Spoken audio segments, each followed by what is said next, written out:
दोस्तों, जिंदगी में मंजिल उन्हीं को मिलती है जो मुश्किल रास्ते पर भी डटे रहते हैं। आज हम बात करेंगे ऐसे ही एक होनहार संघर्षशील युवती की जो कठिन परिस्थितियों में भी हारे नहीं बल्कि मेहनत की और मेहनत से इंडिया के सबसे टफेस्ट एग्जाम को क्रैक करके आईपीएस ऑफिसर बने। तो स्वागत है आप सभी को, नमस्कार, जय हिंद आप सभी को, welcome to the another video. तो चलिए वीडियो को स्टार्ट करता हूँ। So let start the video Divya Tanwar ji के बारे में, जिसे आप बहुत लोग जानते होंगे, जिन्होंने बेहद साधारण परिवेश से निकलकर UPSC union public service commission जैसे कठिनतम इम्तिहान को पास कर यूपीएससी परीक्षा में सफलता हासिल की। आज हम लाखों युवाओं के लिए वो प्रेरणा बन चुकी है। आज लाखों युवा उनसे प्रेरणा स्रोत उन्हें मानते हैं। साधारण परिवार से असाधारण सफर की शुरुआत। दिव्या तन्वर हरियाणा के महेंद्रगढ़ जिले की रहने वाली है। उनका परिवार आर्थिक रूप से बहुत मजबूत नहीं थे। उनके पिता का निधन जल्दी हो गया था और परिवार की जिम्मेदारी उनकी मां पर आ गई थी।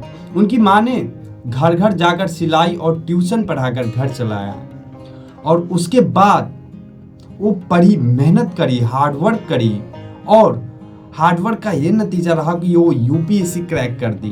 वो कहते हैं ना कि जब परिस्थितियां कठिन हो जाती है तब इंसान के असली हौसले की परीक्षा होती है। दिव्या के जीवन में भी यही हुआ, लेकिन उन्होंने कभी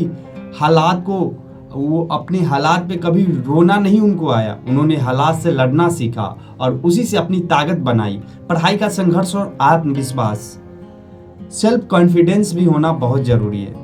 दिव्या ने अपनी शुरुआती पढ़ाई सरकारी स्कूल से की थी। गवर्नमेंट स्कूल से पढ़ी थी वो लड़की। आगे की पढ़ाई के लिए उन्हें गांव से बाहर जाना पड़ा। हालांकि संसाधन सीमित थे लेकिन उनकी लगन असीमित थी। वे हमेशा कहती थी, अगर आपके इरादे मजबूत है तो साधक आपने आप रास्ते ढूंढ लेते हैं। वो कहते हैं ना कि आप किसी भी काम को पूरी शिद्दत से चाहो ना तो पूरा कायनात आपको उससे मिलाने की साजिश में लग जाती है। यूपीएससी की तैयारी के दौरान उनके पास कोचिंग के लिए बड़े शहर जाने के पैसे नहीं थे, लेकिन उन्होंने हार नहीं मानी। उन्होंने किताबों और इंटरनेट के माध्यम से अपनी पढ़ाई जारी रखी। दिव्या का मानना है कि यूपीएससी जैसी परीक्षा सिर्फ पढ़ाई से नहीं बल्कि अनुशासन, डिसिप्लिन और समय प्रबंधन, टाइम मैनेजमेंट से जीती जाती है। वो रोजाना एक ठोस टाइम टेबल बनाकर पढ़ाई करती थी। सुबह जल्दी उठना, समाचार पत्र पढ़ना, करंट अफेयर्स पढ़ना, न्यूज़पेपर पढ़ना, नोट्स बनाना, शॉर्ट नोट्स क्रिएट करना और लगातार रिवीजन करना। क्योंकि इस यूपीएससी या किसी भी अदर कॉम्पिटिटिव एग्जाम्स का एक ही मूल की सक्सेस का है, revision, practice, then maximize of revision, practice and short notes. ये तीन चीज पे जो पकड़ बना लिया उसको सफलता मिलना निश्चित ही हो जाता है, उसे सफलता निश्चित ही मिलता है। ये उनकी दिनचर्या का हिस्सा था। उनका एक मंत्र था, कंसिस्टेंसी इज द की, यानी निरंतरता ही सफलता की कुंजी है।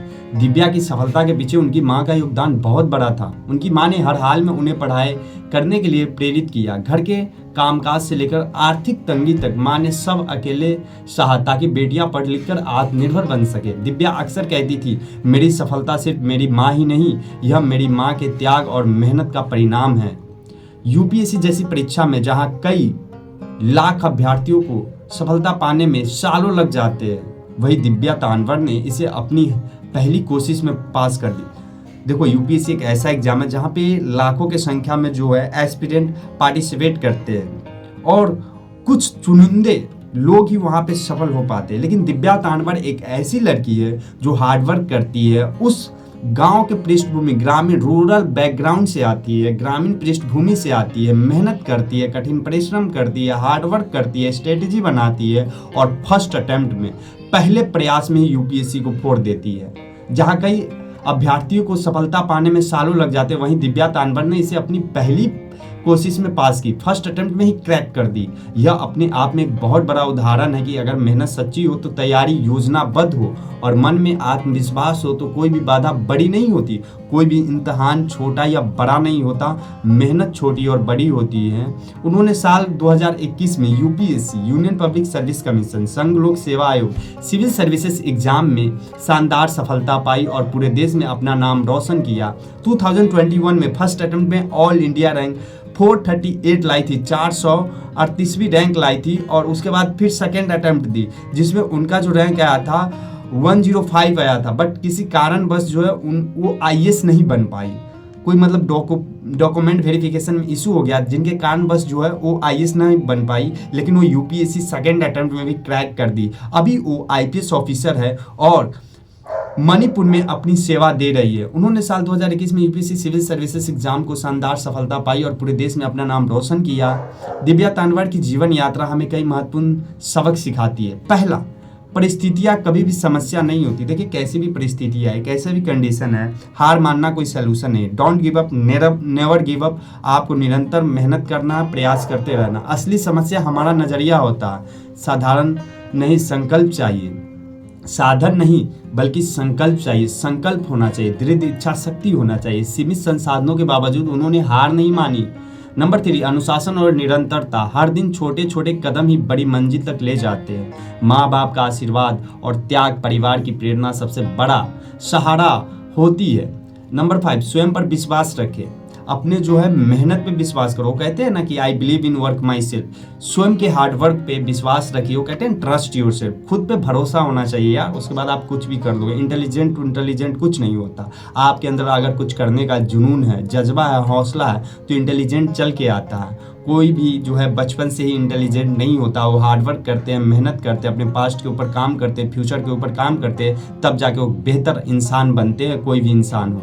आज दिव्या लाखों युवाओं की प्रेरणा है। वे कहती है ना कि अगर आप में जुनून है तो आपके हालात चाहे जैसे भी हो, आप अपनी मंजिल जरूर पाएंगे। हार मानना विकल्प नहीं होता। मैं पहले ही कह चुका हूं कि हार मानना कोई भी प्रॉब्लम्स का सलूशन नहीं है। आप डट कर आपको युद्ध लड़ना ही पड़ेगा। और एक यूपीएससी एक ऐसा गेम है, यहाँ पे खरगोश कभी नहीं जीतेगा। यहाँ पे जीतने वाले ऑलवेज कछुआ ही होंगे, जो स्लो बट कंटिन्यू स्टडी करेंगे। क्योंकि यूपीएससी कोई 1600 मीटर का रेस नहीं है, ये मैराथन है।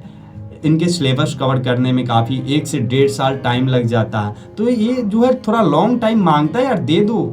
अगर आप कुछ टाइम इसे देते हैं तो आपको जीवन बदल देगा। लाइफ चेंजेस, कैरेक्टर चेंजेस, गोल चेंजेस, ट्रस्ट योरसेल्फ। खुद पे भरोसा होना चाहिए, फिर देखिए शानदार जीवन होगा। उनका जीवन हमें ये सिखाता है कि साधारण पृष्ठभूमि से निकलकर भी असाधारण काम किया जा सकता है। देखो, वो कितनी रूरल बैकग्राउंड से थी बेचारी, वो भी ऊपर से एक लड़की अगर कहीं बाहर निकलती है, पढ़ने जाती है ना, तो सबसे पहले अपनी परिवार से लड़ती है। फिर सेकंड जो है समाज से लड़कर किसी जो है अदर शहर में, अदर सिटीज़ में जाती है, बाहर निकल के पढ़ती है। उसके लाइफ में लड़कों से ज़्यादा स्ट्रगल जो है लड़कियों को झेलना पड़ता है। पहले तो फैमिली को कोऑपरेट कराना, फिर जो है समाज ताने मारते हैं कि आपकी बेटी वहाँ गई है, क्या कर रही, नहीं कर रही। बहुत सारे ऐसे क्वेश्चंस, निगेटिव थिंकिंग्स वगैरह आते रहते हैं सोसाइटी में। बट वो सब को जो है वो दरकिनार की, नज़रअंदाज की, इग्नोर की। और देखिए आज उसी का परिणाम रहा कि वो लड़की को आज पूरे भारतवर्ष में उसको जाना जाता है। उनका जीवन हमें यह सिखाता है कि साधारण पृष्ठभूमि से निकलकर भी असाधारण काम किया जा सकता है। जरूरत है तो सिर्फ मेहनत, धैर्य और आत्मविश्वास का। देखिए, वेरी मोस्ट इंपॉर्टेंट पॉइंट है यहाँ पे पेशेंस इज वेरी इंपॉर्टेंट। क्योंकि धैर्य का ही एग्जाम है। वो कहते हैं ना कि वह पथ क्या पथित कुशलता क्या, जिस पथ पे बिखरे शूल न हो। कि वह पथ क्या पथित कुशलता क्या, जिस पथ पे बिखरे शूल न हो। नाभिक की धैर्य परीक्षा क्या, जब धाराएं प्रतिकूल न हो। तो ये धैर्य का एग्जाम है। Patience is very important. क्योंकि पेशेंस अगर आपके अंदर है तो आप कुछ भी कर सकते हैं। आप एक दिन में कुछ भी कमाल नहीं कर सकते हैं, लेकिन अगर आप धीरे धीरे किसी भी चीज़ को करते हैं तो आप बहुत अच्छे तरीके से अच्छे ऊंचाइयों तक पहुंच सकते हैं। और दिव्या तानवर की कहानी सिर्फ एक यूपीएससी टॉपर की स्टोरी नहीं है, यूपीएससी की कहानी नहीं है, बल्कि एक माँ बेटी की संघर्ष और त्याग और सफलता की गाथा है। यह कहानी हर उस इंसान को प्रेरित करती है जो यह सोचता है कि उसके हालात कठिन हैं और वह आगे नहीं बढ़ सकता। देखिए एक मैम है जो आईपीएस ऑफिसर है, जिनका नाम है अंकिता शर्मा मैम। उनका एक वर्ड हमें आज भी याद है और बहुत हमको अच्छा लगता है कि think about this sky so date laundry. आप हमेशा आसमान की सोचिए, आसमान नहीं तो पेड़ पर जरूर लटक जाएगा। तो सोच हमेशा बड़ी रहना चाहिए। सफल वही होता है जो हालात से हारता नहीं, कि सफल वही होता है जो हालात से हारता नहीं बल्कि हालात को हरा देता है। दिव्या तानवर ने यही करके दिखाया। आज वे देश भर के युवाओं की प्रेरणा है और आने वाली पीढ़ियों के लिए एक मिसाल बन चुकी है। वो कहते हैं ना कि मैं उस मिट्टी का वृक्ष नहीं जिसे नदियों ने सींचा है। कि मैं उस मिट्टी का वृक्ष नहीं जिसे नदियों ने सींचा है, मैंने बंजर मिट्टी में पलकर मृत्यु से जीवन खींचा है। और ये लड़की ये साबित कर दी कि एक साधारण पृष्ठभूमि से निकलकर देश के सबसे बड़े इम्तिहान पास की, यूपीएससी क्रैक की और आज आईपीएस ऑफिसर बनी हुई है। और इतनी कम एज में बनी है कि आने वाले टाइम में इसको देखिएगा कि उच्च पद तक पहुंचेगी। उच्च जो डीआईजी हो गया, आईडी हो गया, डीजीपी जैसे रैंक तक भी पहुंचने का इनका संभावना है। तो ऐसी ही प्रेरणादायक स्टोरी मैं लेके आता रहूँगा। और ये वीडियो कैसी लगी हो वो भी कमेंट सेक्शन में ज़रूर पिन कीजिएगा। और मैं ऐसे ही प्रेरणादायक वीडियो बनाता रहता हूँ, मोटिवेशनल इंस्पिरेशन वीडियो बनाता रहता हूँ। तो दिव्या तानवर जी से आपको क्या सीखने को मिला, आप इसी वीडियो से क्या सीखते हैं, क्या आपके अंदर वो क्वालिटी है जो उनके अंदर धैर्य था, पेशेंस था, हार्ड वर्किंग था, हर चीज़। अगर आप किसी भी फील्ड में करना चाहते तो आपके अंदर कुछ क्वालिटीज होना चाहिए। और हर इंसान के अंदर कुछ ना कुछ क्वालिटी होता है जो किसी भी फील्ड में जाएगा वहाँ वो कमाल कर देगा। तो आपके अंदर भी कुछ ना कुछ क्वालिटी है, बस ज़रूरत है कि आपको पहचानने का कि हमारे अंदर क्या ऐसा जो है क्वालिटी है, क्या जो है हम सबसे अलग कर सकते हैं। तो फिर आपका स्वागत है। तो मिलते हैं नेक्स्ट वीडियो में, तब तक के लिए जय हिंद, वंदे मातरम। Thanks for watching this video. और ये वीडियो कैसी लगी हो अपना फीडबैक जरूर कमेंट सेक्शन में बताइएगा। तब तक के लिए अपना ख्याल जरूर रखिएगा। मिलते हैं नेक्स्ट वीडियो में, तब तक के लिए जय हिंद, वंदे मातरम।